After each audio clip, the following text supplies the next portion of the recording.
I'm Morgan Bennett, 29, daughter of the late Richard Bennett who founded Bennett Technologies. Today was supposed to be my chance to save Dad's legacy at this emergency board meeting.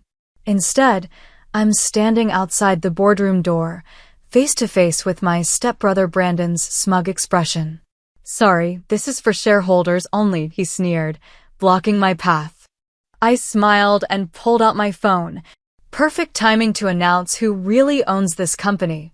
If you're enjoying this story so far, I'd love to know where you're watching from. Hit that like button, subscribe to the channel, and let's dive into how I turned the tables on my scheming stepfamily. My father, Richard Bennett, was a brilliant man who built Bennett Technologies from nothing but an idea and $10,000 borrowed from his college roommate. I grew up watching him transform that small software startup into a $200 million company that revolutionized financial security systems.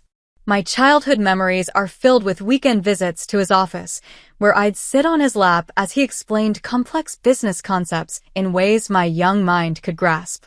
My mother, Elizabeth, was his rock through those early struggling years, but cancer took her when I was only 8. Dad and I became everything to each other after that, just the two of us against the world. For 4 years, we figured out our new normal. He'd arrange his schedule to attend my soccer games and science fairs, and I learned to cook simple meals for our dinner. We were a team. That changed when I was 12, and Dad met Elaine Harper at a charity gala. She was beautiful, polished, and came with 2 children of her own, Brandon, then 15, and Ashley, 10. Dad was smitten, convinced we could become one big happy family. 6 months later, they were married, and our quiet house became filled with new voices and unfamiliar routines. I tried to welcome them, I really did.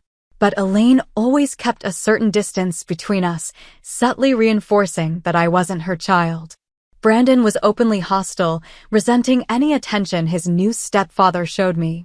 Only Ashley occasionally made genuine efforts to connect, though even those moments were tempered by her quick deference to her mother and brother's attitudes. Despite the new family tensions, Dad continued to mentor me in business. When I expressed interest in following his footsteps, his eyes lit up with pride. He encouraged my aptitude for numbers and creative problem-solving, often telling his colleagues, "Morgan has the Bennett business instinct. She sees solutions where others see roadblocks." I worked harder because of his faith in me. I graduated top of my class in high school, then earned my business degree from Wharton, specializing in finance and product development. During college breaks, I interned at different departments within Bennett Technologies, learning the business from the ground up rather than relying on nepotism. "I'm proud of you for wanting to earn your place," Dad told me during my senior year. Too many heirs expect to start at the top without understanding the foundation. After graduation, I joined the company full-time as a product development associate, eventually working my way up to creative director by 27. Dad never showed me preferential treatment in the office. If anything, he was tougher on me than other employees. But during our private dinner conversations, he would share his vision for the company's future, always with me clearly in it. Someday, he'd say, swirling his scotch thoughtfully, "This will all be in good hands." I've made sure of it. I assumed he meant my hands. I should have asked for clarification. 8 months ago, Dad suffered a massive heart attack in the middle of a board meeting. He was gone before the ambulance even arrived. The shock nearly destroyed me. One moment he was a vibrant 62-year-old with no health concerns. The next he was just gone. The reading of the will a week after the funeral felt like a second death. Elaine received 40% of the company shares. Brandon got 15%, Ashley 10%. I received Dad's house, his personal possessions, and a trust fund that ensured financial security but granted me no additional ownership in the company beyond the 5% he'd gifted me on my 25th birthday. I sat in the attorney's office in stunned silence, unable to process what was happening.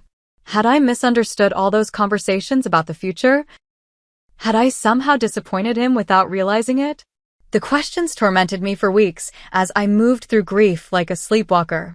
Despite my hurt and confusion, I decided to stay with the company. It was my last connection to Dad, and I still believed in the products we created. I threw myself into work, trying to honor his legacy through my contributions rather than ownership stakes. But the dynamic at Bennett Technologies shifted immediately after the will was read. Elaine took over as chairwoman, though she had never shown interest in the actual business before. Brandon, who had been languishing in middle management due to his mediocre performance, was suddenly promoted to Chief Operations Officer. Even Ashley, whose main contribution had been running the company's social media accounts, was named Director of Communications. I remained creative director, but increasingly found myself excluded from key decisions. At first, it was subtle. Meetings rescheduled last minute without notifying me, my emails receiving delayed responses or none at all. But as months passed, the marginalization became blatant and undeniable. "We're streamlining the decision-making process," Elaine explained coolly when I confronted her about being removed from the product development committee I had previously chaired. "Too many cooks spoil the broth, don't you think?" I could almost hear Dad's voice in my head telling me to be strategic, to pick my battles wisely. So I swallowed my frustration and focused on what I could control. I still had allies in the company and my own department to lead. I would prove my value through results, not complaints. But as weeks turned into months, it became increasingly clear that my stepfamily wasn't just sidelining me. They were systematically dismantling my father's vision for Bennett Technologies, piece by piece. By the 6-month mark after Dad's death, coming to work felt like walking into enemy territory. My stepfamily had mastered the art of professional undermining, keeping their actions just below the threshold that would justify formal complaints. Brandon became particularly skilled at passive-aggressive tactics during meetings. Whenever I presented ideas, he would sigh audibly or check his watch. "Interesting thought, Morgan," he'd say with a condescending smile. "But perhaps a bit elementary? We need solutions that address the bigger picture." He never specified what this bigger picture was, of course. The goal wasn't to improve my suggestions, but to diminish them, and by extension, me. Ashley was less subtle in her approach. She'd use the company's internal communication platform to accidentally reply all to messages, mocking my proposals.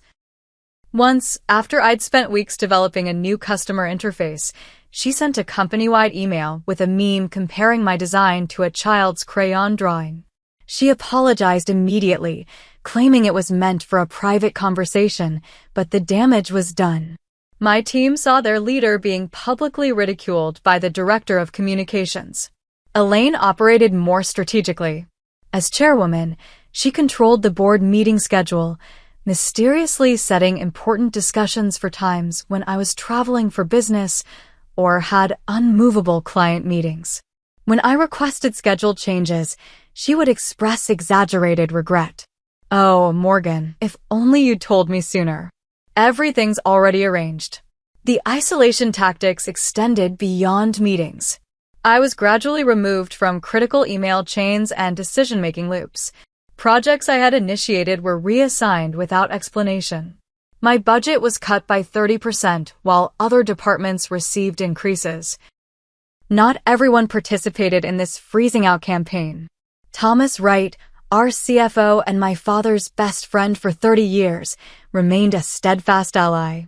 Though his power was limited against the combined voting shares of my stepfamily, he offered what support he could through private counsel and occasional intervention in meetings. "Your father would be appalled by what's happening," he told me during one of our discreet lunches off-site. "But he'd also tell you to be patient and observant. There's always more going on than meets the eye." Diana Reed, our marketing VP who had been hired by my father a decade ago, also remained in my corner.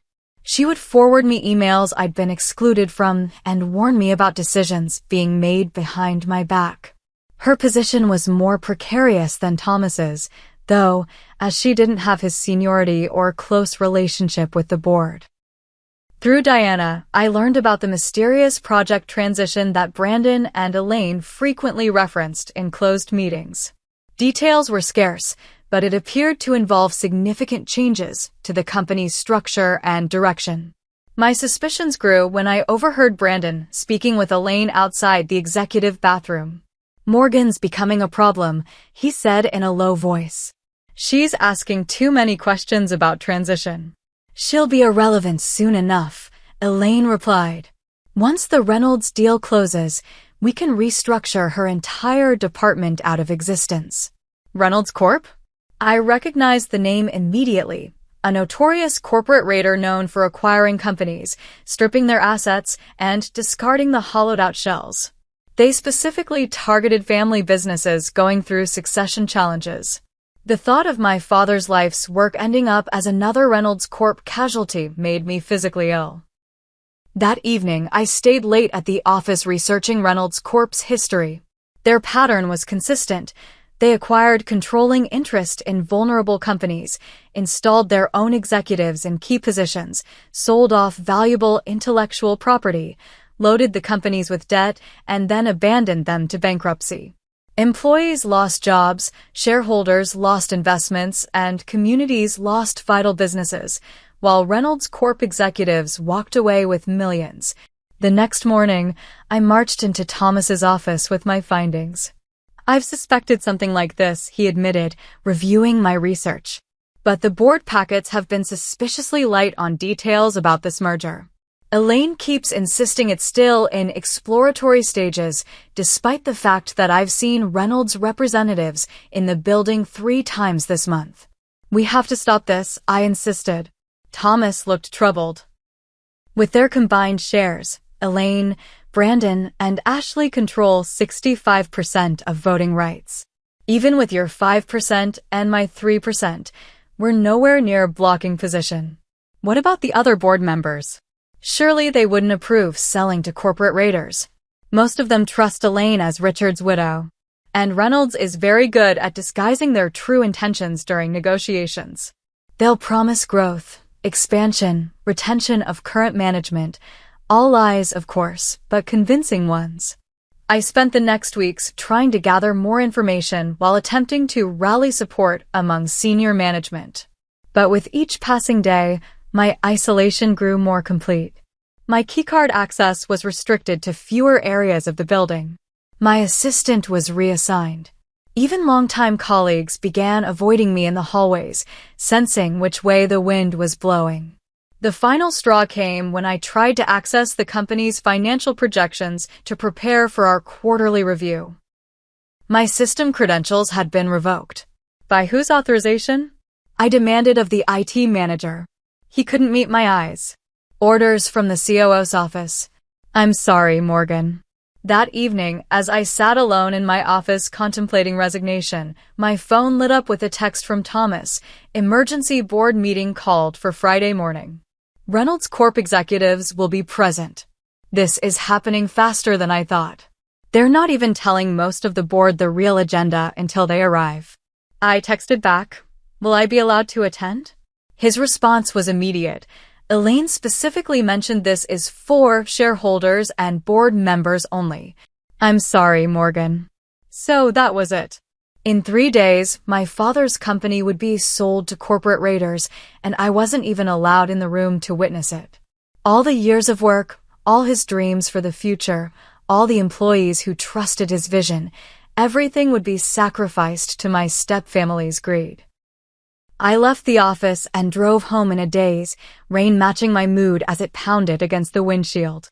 The house, Dad's house, now mine, felt emptier than usual as I walked through the darkened rooms.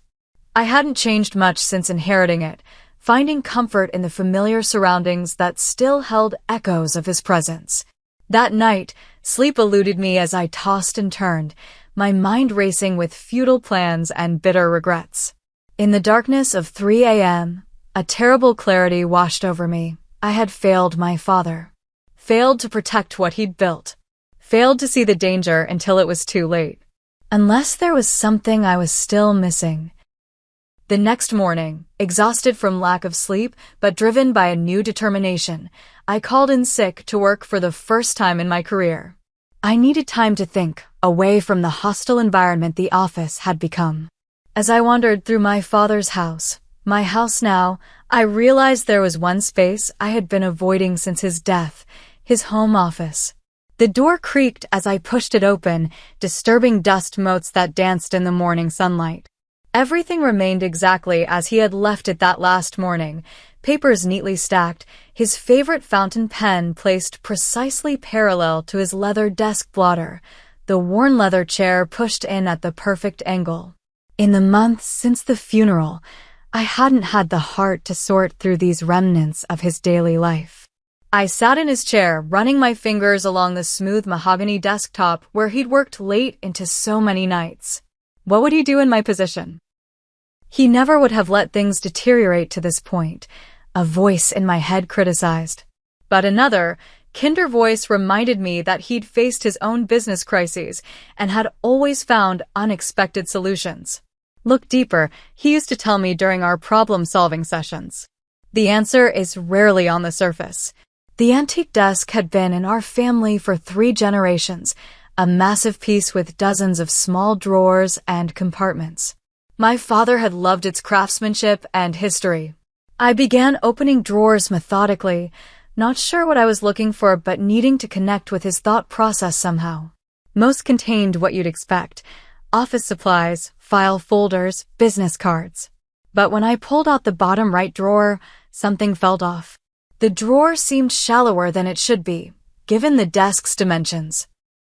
I removed everything, then pressed against the wooden bottom, remembering how Dad had once shown me that old furniture often contained hidden compartments. With a soft click, a false bottom released, revealing a slim space underneath.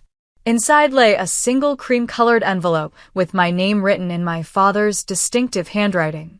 Below my name were instructions, to be opened on the day they tried to take everything from you. My hands trembled as I broke the seal and unfolded the letter inside. My dearest Morgan, it began, and I could almost hear his voice reading the words. If you're reading this, then my fears have been realized, and Elaine and her children have revealed their true intentions toward you and the company. I had hoped that time might foster genuine family bonds, but I've watched how they interact with you when they think no one is observing. Their kindness is performative, their interest in your ideas dismissive. I've seen similar patterns in their other relationships and business dealings. While I've always tried to see the best in people, I'm not naive. The prenuptial agreement I signed with Elaine protected my existing assets, but required provision for her and her children in my will. What appears to be happening now is exactly what I prepared for. Morgan, you are the true heir to Bennett Technologies, not just in blood, but in spirit and capability. You understand that a company is more than balance sheets and profit margins. It's people, ideas, and purpose. That's why I've arranged for you to inherit what matters most: control. Contact Lawrence Geller at Geller & Associates immediately. He holds documents establishing a blind trust that owns 51% of Bennett Technologies' voting shares. You are the sole beneficiary of this trust, with full control activated upon delivery of this letter to Geller. I structured ownership this way for 2 reasons. First, to protect the company from exactly the situation you're facing now. Second, and more importantly, to give you time to grow into leadership through your own merit, not through inheritance. I've watched you excel in every challenge, seen your dedication to our employees, and your brilliant innovations. You've more than proven yourself ready. Remember what I've always told you: true ownership isn't about legal documents, it's about vision, responsibility, and heart. You've always owned Bennett Technologies in the ways that truly matter. Now it's time to make it official. With all my love and confidence. Dad. I read the letter 3 times, tears streaming down my face, tears of relief, of vindication, of grief for the father who had protected me even beyond death. He had known. He had seen through their facade and prepared for this moment. My hand still shaking, I called Lawrence Geller's office, only to be told he was in court all day. I left an urgent message, then paced the house, the letter clutched in my hand, alternating between elation and anxiety. What if there was some legal loophole? What if the trust wasn't properly established? What if it was too late to stop the Reynolds deal? At 7:30 that evening, my phone rang with an unknown number. Morgan? Lawrence Geller here. Just got your message. Given what you've described, I think we should meet tonight rather than waiting until morning. Can you come to my home? This isn't something we should discuss over the phone. An hour later, I was sitting in Geller's booklined study as he unlocked a safe hidden behind a painting, apparently a popular storage solution among the men in my life. He removed a thick folder stamped Bennett Trust and placed it on the desk between us. Your father established this trust 5 years ago, Geller explained, opening the folder. He transferred 51% of his shares into it, with explicit instructions regarding succession. The arrangement was completely legal, but intentionally kept confidential. Why didn't you tell me about this after he died? I asked. The terms were specific. You were to be informed only when you presented his letter, or if certain triggering events occurred, such as an attempt to sell the company without proper board review procedures. He slid several documents toward me. These establish your controlling interest, effective immediately upon your signature. And the emergency board meeting scheduled for Friday? With these documents filed first thing tomorrow morning, you'll not only be allowed to attend, you'll be able to control the outcome. He gave me a rare smile. Richard spoke of you often, Morgan. He had absolute faith in your ability to lead Bennett Technologies. He just wanted you to have the chance to establish yourself on your own merits first. As I signed the documents, I felt the weight of responsibility settling onto my shoulders. This wasn't just about thwarting my stepfamily's schemes or saving the company from Reynolds Corporation. This was about honoring my father's legacy by leading with the same integrity and vision he had demonstrated. There's one more thing, Geller said, handing me a final document. Your father recorded a video statement to be played to the board if this situation arose. The digital file is stored securely with my firm. I left Geller's house close to midnight, my mind racing with plans. I had less than 36 hours to prepare for the most important confrontation of my life. But for the first time since my father's death, I felt his presence not just as a memory, but as a guiding force, still looking out for me, still believing in me. And I wasn't going to let him down. I barely slept that night, my mind cycling through scenarios and strategies. By dawn, I was at my kitchen table with a fresh pot of coffee and a legal pad, mapping out my approach. This wouldn't be as simple as walking into the board meeting and declaring ownership. I needed evidence, allies, and irrefutable proof of what my stepfamily had been planning. My first call was to Thomas Wright. I need to see you before work. It's urgent. We met at a quiet diner far from the office, where I slid Geller's documentation across the table. Thomas read through the papers, his eyebrows climbing higher with each page. Richard, you magnificent bastard, he finally murmured, looking up at me with a grin. He outplayed them all. Did you know about this? No, but I'm not surprised. Your father was always 10 steps ahead. He tapped the documents thoughtfully. This changes everything, but we need to be strategic. If Elaine gets wind of this before the meeting, she'll try to find some way to block you. That's why I need your help. And Diana's. After breakfast, I called Diana and asked her to meet us at Thomas's house during lunch. Her reaction to the news mirrored Thomas's, shock followed by vindicated delight.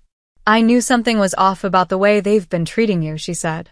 Richard would never have left you powerless in the company. With my 2 strongest allies on board, we divided responsibilities. Thomas would quietly gather comprehensive financial data showing the company's true value versus what Reynolds was offering, information that had been withheld from most board members. Diana would compile evidence of my stepfamily's systematic campaign to undermine me and push me out. My task was perhaps the most difficult.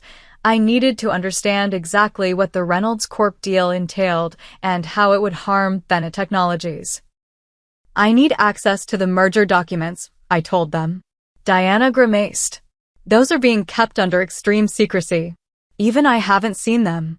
But I think I know who has, Thomas said. Zachary Miller in IT set up the secure server where they're stored. He's always been loyal to your father.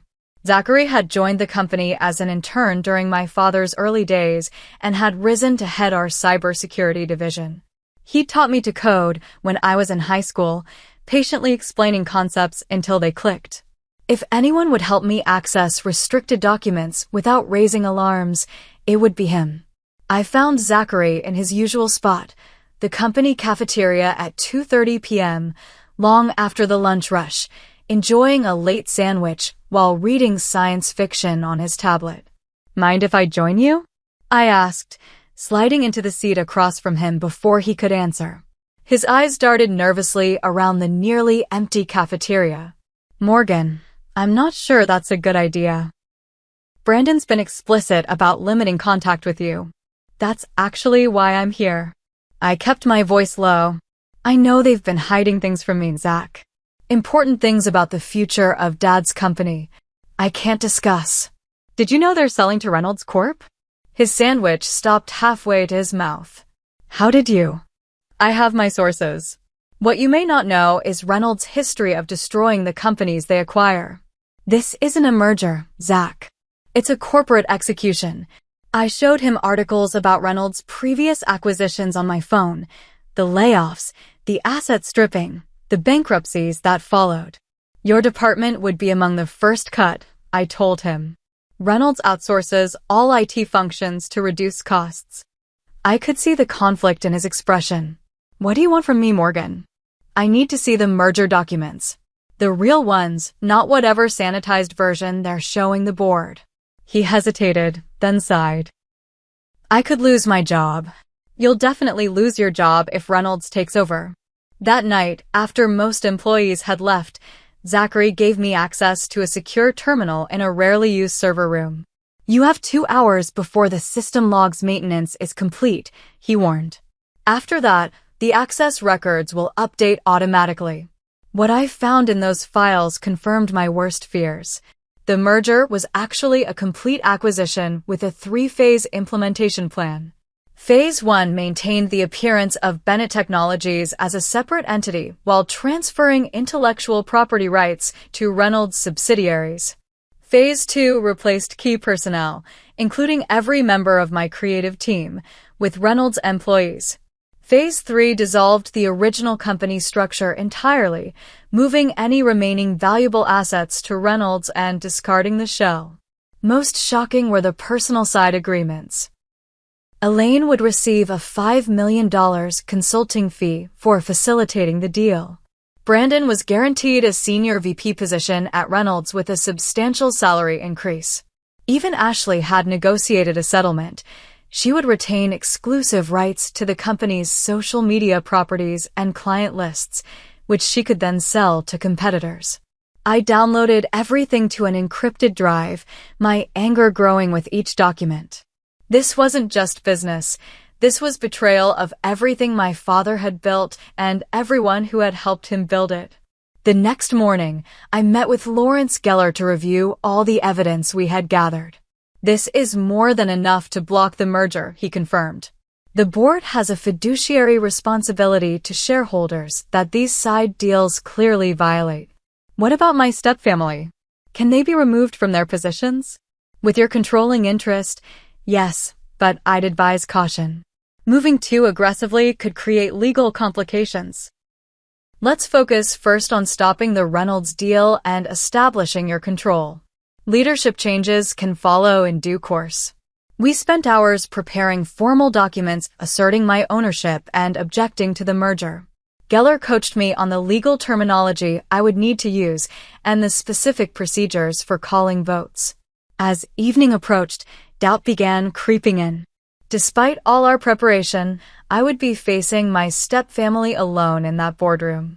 The same people who had systematically undermined and excluded me for months. People who believed they were about to secure a massive payday at the expense of the company. What if they refused to acknowledge the trust documents? I asked Geller. What if they found some legal maneuver to block me? That's why I'll be accompanying you tomorrow, he said firmly. Your father paid me very well to ensure his wishes would be carried out. I don't intend to let him down. That night, alone in my father's house, I stood in his office holding the letter that had changed everything. Tomorrow would determine not just my future, but the future of hundreds of employees who depended on Bennett Technologies. My father had prepared me for this moment, but the final step was mine to take alone. I hope I'm ready, Dad, I whispered to the empty room. The silence that answered somehow felt like confirmation. Friday morning dawned clear and bright, a sharp contrast to the storm brewing inside me. I dressed with particular care. My father's favorite navy suit of mine, pearl earrings he had given me for my college graduation, hair pulled back in a sleek chignon that meant business. When I looked in the mirror, I saw not just myself, but glimpses of him, the determined set of the jaw, the clear-eyed focus that had intimidated countless negotiating partners. Game day, I told my reflection. Lawrence Geller met me in the lobby of Bennett Technologies headquarters at 8:30 a.m., looking every inch the high-powered attorney in his tailored suit and carrying a leather briefcase that probably cost more than my first car. Ready? He asked. As I'll ever be. The elevator ride to the executive floor felt interminable. When the doors finally opened, I spotted Thomas waiting near the boardroom, his expression carefully neutral in case of watching eyes. They're all inside, he murmured as we approached. Reynolds sent 3 executives. Elaine's been charming them for the past 15 minutes. And the board members? Mostly confused. They were only told this morning that this is about a potential merger. The full details haven't been shared. At the boardroom door, I took a deep breath, nodded to Geller, and reached for the handle, only to find my way blocked by Brandon's imposing figure as he stepped outside. His eyes narrowed at the sight of me. Morgan, this is a surprise. Is it? I do still work here. But this meeting is restricted. Board members and shareholders only. His voice carried just enough volume to be heard by those inside, establishing his authority. I maintained a neutral expression despite the anger flaring inside me. I'm well aware of the meeting's purpose, Brandon. Then you understand why you're not invited. His smirk was subtle but unmistakable as he moved to physically block the doorway. Sorry, this is for shareholders only. The moment crystallized everything. The months of disrespect, the systematic exclusion, the plot to sell my father's legacy for personal gain. But instead of the rage I expected to feel, a strange calm settled over me. I had something Brandon didn't know about. Something that changed everything. I smiled and pulled out my phone. Perfect timing to announce who really owns this company. The confusion that flashed across his face was priceless. Before he could respond, Geller stepped forward, extending a business card. Lawrence Geller of Geller and Associates. I represent Ms. Bennett in her capacity as majority shareholder of Bennett Technologies through the Richard Bennett Trust. We're here for the board meeting. Brandon's face flushed red. What the hell are you talking about? There's no trust. I've seen the will. Perhaps you should check with your legal department, Geller replied smoothly. The documentation was filed with the SEC this morning. For a moment, I thought Brandon might actually try to physically prevent us from entering, but Thomas chose that moment to intervene. Is there a problem here? He asked, his CFO authority evident in his tone. Brandon hesitated, then stepped aside with poor grace. This is irregular. Mother won't be pleased. I'm counting on it, I replied quietly as I walked past him into the boardroom. The conversation inside halted abruptly as heads turned toward our entrance. Elaine sat at the head of the table, my father's chair, flanked by 3 men in expensive suits who could only be the Reynolds Corp executives.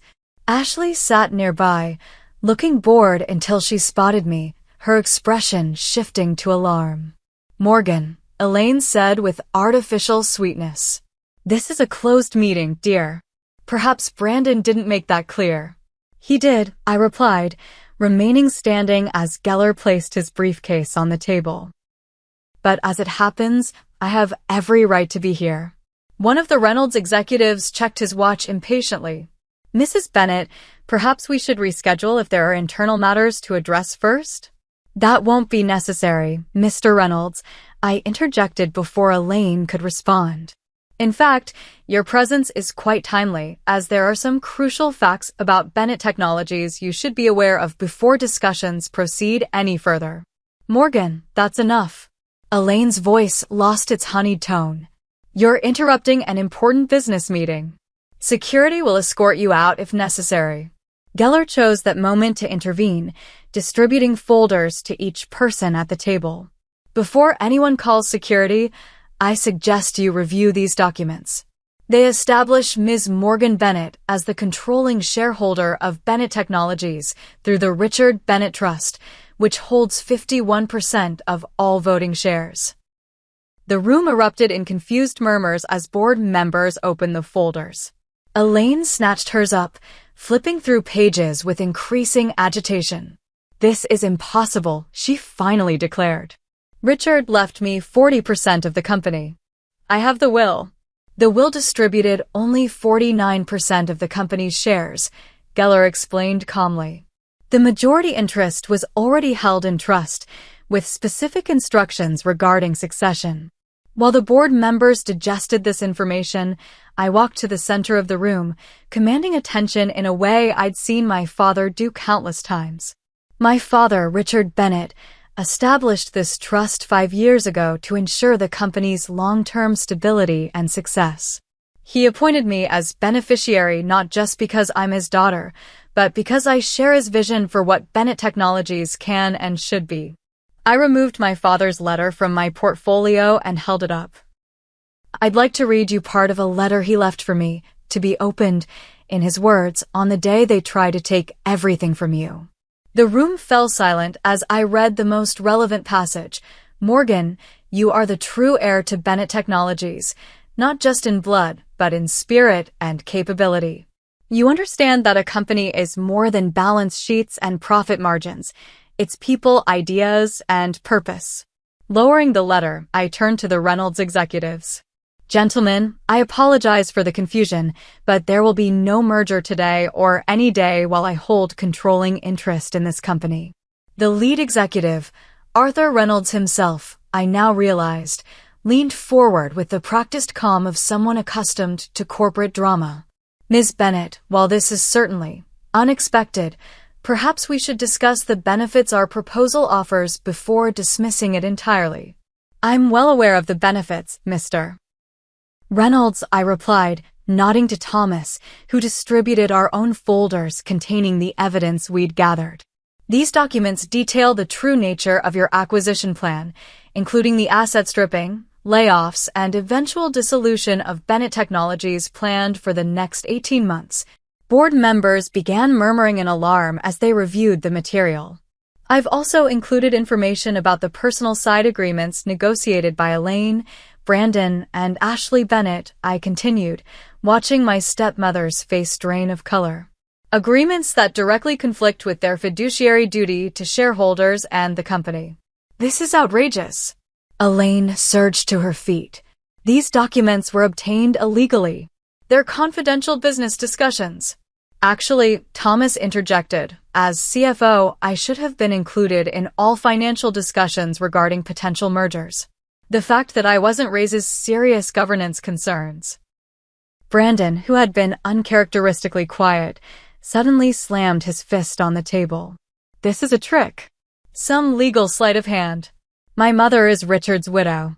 He wouldn't have hidden something this important from her, wouldn't he? I asked quietly. He certainly recognized the need to protect the company he built.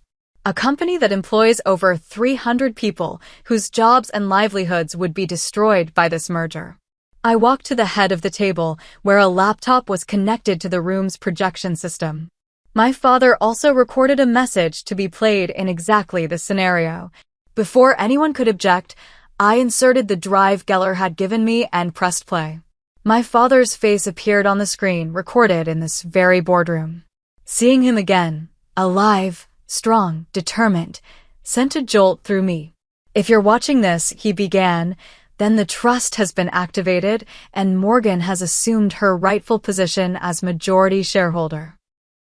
I established this arrangement not out of distrust, but out of prudence and love, for my daughter, for this company, and for everyone who has helped build it." He explained his reasoning for the trust structure, his confidence in my abilities, and his expectations for the company's future. Then, with the directness that had defined his leadership style, he addressed the elephant in the room. "To Elaine, Brandon, and Ashley, I provided generously for you in my will, with the expectation that you would honor the company's mission and support Morgan's leadership. If this video is being shown, you have chosen a different path. That is your right, but it cannot and will not supersede my decision regarding succession. Morgan controls Bennett Technologies now. I suggest you find a way to work together, for everyone's benefit." The video ended, leaving a heavy silence in its wake. Elaine stared at the blank screen, her composed facade cracking to reveal genuine shock. It occurred to me that perhaps she truly hadn't known about the trust, that my father had recognized something in her character that I had been too young and too eager for family to see. Arthur Reynolds was the first to recover, closing his folder and signaling to his colleagues. "It appears we've been misled about the decision-making authority at Bennett Technologies. Under the circumstances, we'll withdraw our proposal." "A wise decision," I replied, though I suspect the board would have rejected it anyway, now that they understand its true implications. As the Reynolds team gathered their materials to leave, I turned to address the board formally. "I move that we reject any merger or acquisition discussions with Reynolds Corporation and reaffirm Bennett Technologies' status as an independent entity." Thomas immediately seconded the motion. "As controlling shareholder," I continued, "I call for a vote." The result was unanimous, with even my stepfamily abstaining rather than voting against. A small victory of reason, if not reconciliation. As the meeting adjourned, board members approached to congratulate me or ask questions about my plans. Throughout it all, I maintained the professional composure my father had always modeled, even as elation and vindication surged through me. Brandon and Ashley left without speaking to me, but Elaine lingered until we were nearly alone in the boardroom. "You think you've won," she said quietly. "This wasn't about winning, Elaine. It was about protecting what Dad built." "Richard always did underestimate me," she replied with a bitter smile. "And overestimate you. We'll see how long your control lasts when you have to actually run a company instead of just playing with product designs." She walked out with her dignity intact, but her words hung in the air behind her. The confrontation was over, but the real challenge was just beginning. I had claimed my place at the head of Bennett Technologies. Now I had to prove I deserved it. The hours following the board meeting passed in a blur of activity. News of the ownership revelation spread through the company at lightning speed, transforming the atmosphere from the tense, secretive environment of recent months to a buzz of speculative excitement. I sequestered myself in my father's old office, my office now, with Thomas, Diana, and Geller to address immediate concerns. "Elaine has already cleared out her personal items," Thomas reported after a quick check of the chairwoman's office. "Brandon and Ashley are doing the same." "Are they resigning?" I asked, surprised by the speed of their retreat. "Not formally, but they're making a statement. They'll expect you to fire them." I considered this. Let them stew for the weekend. We have more pressing matters to address. Those pressing matters included a company-wide email explaining the change in leadership, reassuring emails to our largest clients, and an emergency session with our PR team to prepare for potential media attention. By late afternoon, I was meeting with department heads to establish continuity and calm fears about job security. "The merger is off the table," I told them firmly. "There will be no layoffs, no restructuring for the sake of cost-cutting. Bennett Technologies will remain independent and true to my father's vision." Most seemed cautiously optimistic, though I noted the wary expressions of those who had aligned themselves with Brandon's faction. I made a point of addressing them directly. "I understand loyalty," I told one such manager. "But my concern is the company's future, not settling personal scores. Your performance will determine your place here, nothing else."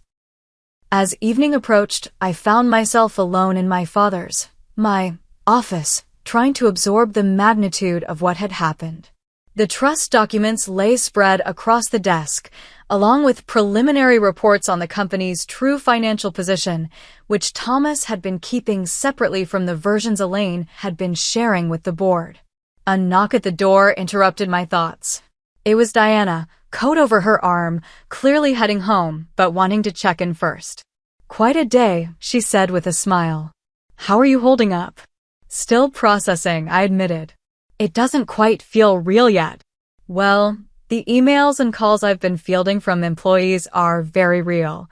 People are relieved, Morgan. There have been rumors about the Reynolds deal for weeks, and no one was fooled by the merger language." "How bad had morale gotten?" "Bad enough that several key developers were updating their resumes." "Your father built a culture where people felt valued. That's been eroding since." She hesitated. "Since he died, I finished for her." "Since Elaine and Brandon took over." Diana nodded. "The question everyone's asking now is what happens Monday." It was a fair question, one I needed to answer for myself as well as the company. "Monday we start rebuilding. I'll need your help with that." After she left, I remained at my desk, drafting plans for my first official week as controlling shareholder. The most urgent decision was appointing an interim CEO, a role I wasn't ready to assume myself despite my controlling interest. After careful consideration, I asked Thomas to take the position. His decades of experience and unquestionable integrity made him the perfect stabilizing influence while I found my footing. "Just until we determine the permanent leadership structure," I told him when he accepted. "I have a lot to learn before I consider that role for myself." "Your father would approve of your prudence," he assured me. The weekend passed in a flurry of preparation and planning. By Monday morning, I had a clear agenda and the determination to implement it. The first test came immediately. Elaine, Brandon, and Ashley all failed to appear for work, with only Elaine bothering to send a formal email announcing an extended leave of absence. The board's reaction was mixed. Some members expressed concern about the optics of such an abrupt leadership change, while others seemed relieved that the tense family dynamic would no longer dominate meetings.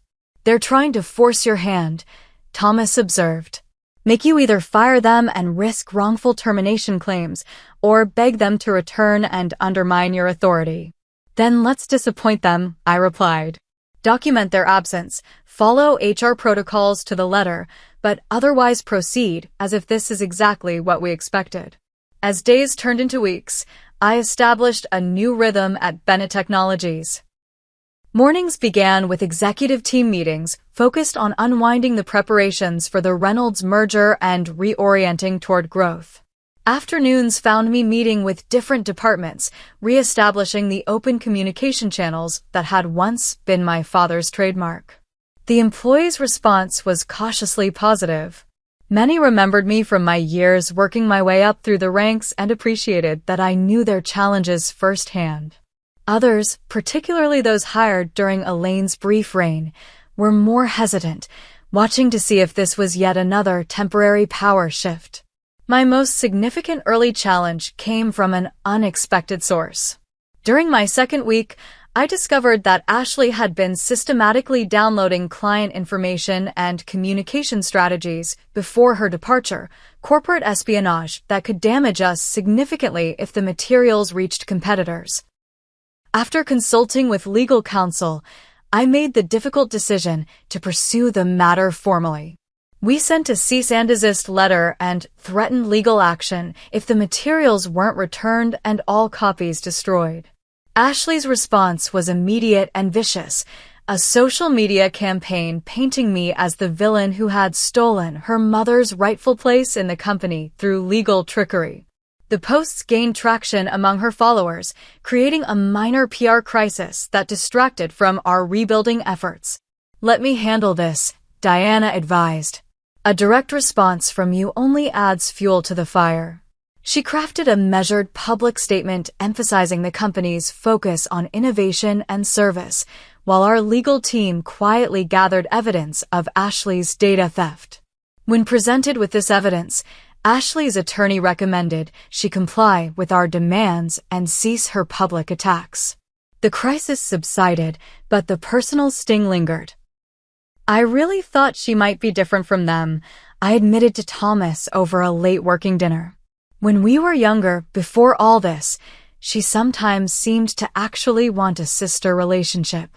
"Power and money change people," he replied. "Or more accurately, they reveal people's true priorities." Meanwhile, I focused on what had always been my strength: product innovation.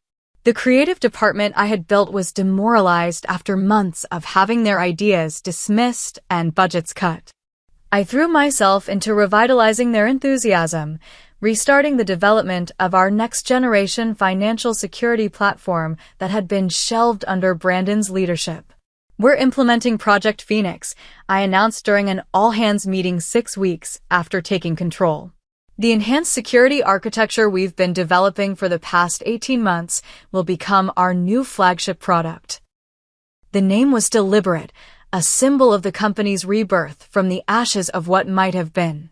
The project had been my passion before my father's death, combining breakthrough encryption technology with user-friendly interfaces that had the potential to revolutionize how small and medium businesses protected their financial data.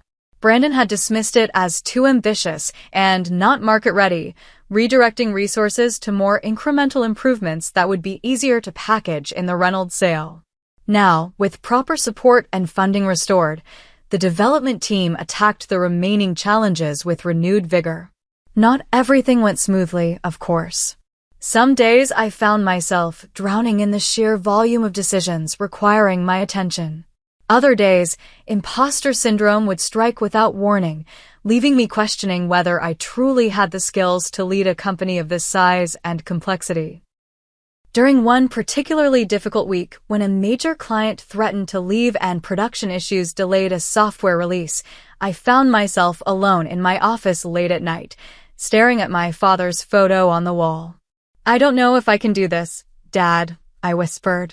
But the next morning, I found solutions for both crises, drawing on resources I hadn't known I possessed.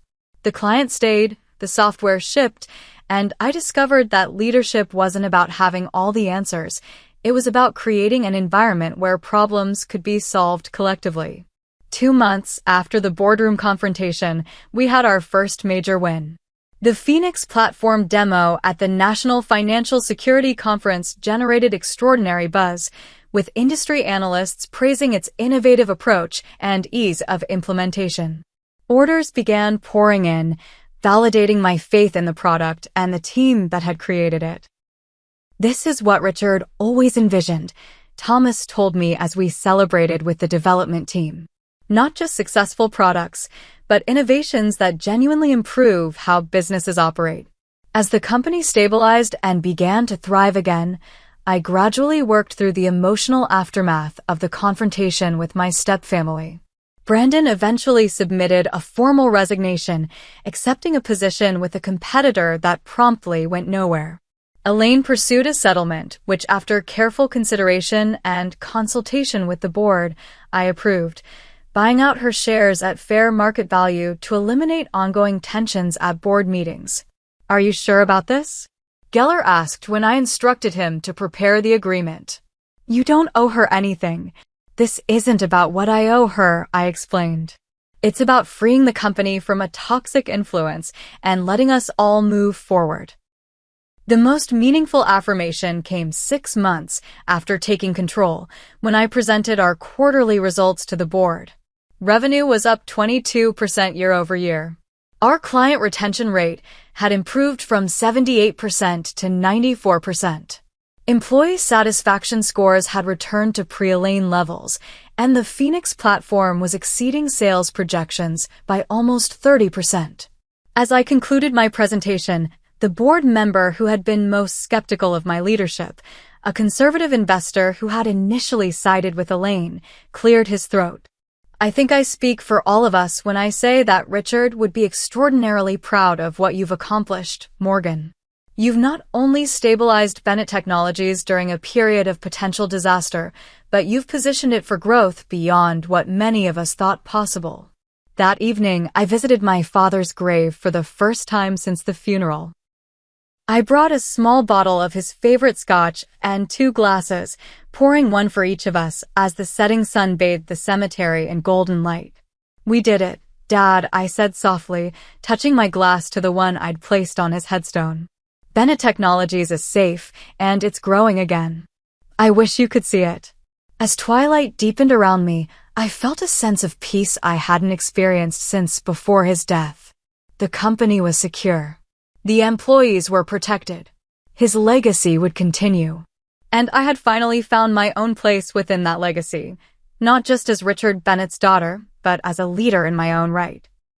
A full year after the boardroom confrontation that changed everything, I stood at the podium during our annual company celebration, looking out at the faces of the Bennett Technologies family. Some were familiar from my childhood visits to Dad's office. Others had joined during my own leadership. All were now part of a thriving enterprise that had not just survived a near disaster, but emerged stronger for the experience. When my father founded this company 27 years ago, he had a simple but powerful vision to create technology that made people's lives better within a company where people were valued for their contributions rather than their titles. Today, we're not just honoring that vision, we're expanding it. The past 6 months had brought steady growth and innovation. The Phoenix platform had become the industry standard for financial security, earning prestigious awards and driving record profits. We had opened a new development center, created 43 new jobs, and implemented the employee profit-sharing program my father had always talked about but never quite finalized. After my speech, as employees and their families enjoyed the celebration, Thomas approached with a glass of champagne. Richard would have loved this, he said, nodding toward the crowded room. The company's strong, the future bright, and his daughter at the helm. Everything he wanted. Almost everything, I replied. There's still the family aspect. Despite the professional success, my relationship with my stepfamily remained complicated. After the initial confrontation and legal settlements, we had maintained a cool distance. But recently, I had begun considering whether perpetual estrangement was truly the best outcome. 2 weeks after the company celebration, I took a step that surprised even myself. I invited Elaine to lunch. We met at a neutral location, an upscale restaurant halfway between her new home and the office. The initial awkwardness was palpable as we exchanged stilted pleasantries and ordered our meals. Finally, I addressed the elephant in the room. I didn't ask you here to rehash the past, Elaine. What happened, happened. But I've been thinking about what Dad would want now, and I don't think it's this ongoing Cold War. She studied me with a calculating gaze I remembered well. What exactly are you proposing, Morgan? Not a business arrangement. Not a pretense of mother-daughter bonding. Just peace. An acknowledgement that we're connected through Dad, whether we like it or not. And Brandon and Ashley? The invitation extends to them as well, though I suspect Brandon may be less receptive. Elaine sipped her wine thoughtfully. He took the Reynolds collapse personally. His position there didn't materialize as promised. And Ashley, she's engaged. Moving to California with her fiancé. Elaine hesitated before adding, she asks about the company sometimes. I think she regrets how things ended. Our conversation remained carefully civil, touching on neutral topics and cautiously navigating around the still tender areas of the past. We didn't leave as friends, but perhaps as something slightly warmer than adversaries. It was a beginning. Brandon, as predicted, rebuffed my olive branch, though his circumstances had humbled him somewhat. The competitor that hired him had downsized his department 6 months later, and he was now working for a much smaller firm with considerably less prestige. Our paths occasionally crossed at industry events, where we maintained a minimal professional courtesy. Ashley proved more receptive. Before her move to California, we met for coffee, where she offered an awkward but seemingly sincere apology for the social media campaign against me. "I got caught up in Mom and Brandon's narrative," she explained. "It was easier than forming my own opinion. We all make choices based on the information and emotions we have at the time," I replied, thinking of my own journey. "The question is what we learn from them." These tentative steps toward family reconciliation were important, but they were secondary to the profound personal growth I had experienced over the past year. Leading Bennett Technologies had transformed me in ways I hadn't anticipated. I had learned to trust my instincts while remaining open to guidance. I had discovered reserves of strength and resilience I never knew I possessed. Most importantly, I had found my own leadership style, different from my father's in many ways, but rooted in the same core values of integrity, innovation, and genuine care for people. The greatest validation came not from financial statements or industry recognition, but from the culture we were rebuilding. Employees once again felt ownership of their work and pride in the company's mission. The toxic environment of secrecy and favoritism that had characterized Elaine and Brandon's brief reign had been replaced by transparency and merit-based opportunities. On the anniversary of my father's death, I instituted the Richard Bennett Innovation Grant, an internal program that funded employee ideas that might otherwise be considered too experimental for traditional development channels. The first recipient was a junior programmer whose concept for adaptive security protocols would eventually become our next breakthrough product. "Your father would approve," Diana told me after the grant announcement. "He always said the best ideas rarely come from the top of the org chart." "I'm just trying to create the company he envisioned," I replied. "No," she corrected gently. "You're creating the company you envision. And that's exactly what he would want." Her words stayed with me, sparking a realization that had been forming gradually over the months. I had spent so much time trying to honor my father's legacy that I hadn't fully acknowledged how that legacy had evolved in my hands. Bennett Technologies was no longer just my father's company. It was becoming mine as well, shaped by my own ideas and values. This insight led to perhaps the most important decision of my leadership so far. After careful consideration and consultation with the board, I officially assumed the role of CEO, with Thomas transitioning to chairman of the board, where his experience and wisdom would continue to guide us. My first act as CEO was to formalize something I had been practicing informally, a leadership approach centered on earned authority rather than positional power. True ownership isn't about legal documents, I reminded my executive team, echoing my father's words. It's about vision, responsibility, and heart. This philosophy extended beyond the executive suite to every level of the company. We implemented collaborative decision-making processes, transparent communication channels, and meaningful recognition systems that acknowledged contributions throughout the organization. The results spoke for themselves. Employee retention reached an all-time high. Innovation accelerated as people felt safe proposing unconventional ideas. Our reputation in the industry shifted from solid performer to leading innovator, attracting top talent and exciting partnership opportunities. 18 months after the boardroom confrontation, I stood in my office, still my father's office in many ways, though now bearing touches of my own personality, and reflected on the journey. The company was thriving beyond my most optimistic projections. The team was energized and aligned. And I had found my place, not as Richard Bennett's daughter who inherited control, but as Morgan Bennett, a leader who had earned the right to guide the company forward. The most profound lesson of this journey wasn't about business strategy or corporate governance. It was about believing in yourself even when others don't, about finding the courage to stand up for what's right, even when it seems impossible. My father had given me the tools and opportunity, but the strength to use them had come from within. As I prepared for a board meeting where we would discuss international expansion, a dream my father had never quite realized, I touched the photo of him on my desk and smiled. "We're just getting started, Dad," I whispered.